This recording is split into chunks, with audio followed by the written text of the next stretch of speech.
嘉义县生态保育协会长期以来伫布袋新金国小内面服育校协助，而且这个协会呢，捌伫咧2021年的时阵，用自然服育方式，甲600多只校对两孵出来。即马搁再传出讲有生200多只，这服育中心是真欢喜。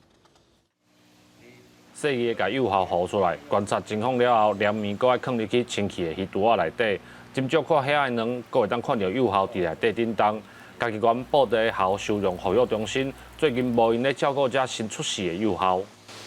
产卵的数量大概有2万几粒啦。咱今年吹到的迄个受精卵大概有350几颗。后来我们陆续这个小后孵化，我预计大概可以到300只左右。对，这一粒一粒咖啡色的物件，都是校的卵。保育协会讲，去年其实嘛有生卵，但是迄当阵因为设备的关系，所以无法度来有幼校出来。其实我们里面的设施因为太简陋，又遇到地震，然后整个那个过滤槽被那个地震震倒，然后一些水都冲出去，最后这些卵全部都换死掉，所以去年就没有。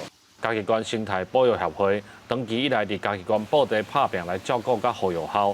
经过2冬的时间，即届阁成功孵校。协会就讲，生出来的幼校会先照顾一段时间，煞来会带因转去因的地界，或者的校会当转去自本的自然环境。记者林慧婷，嘉义报道。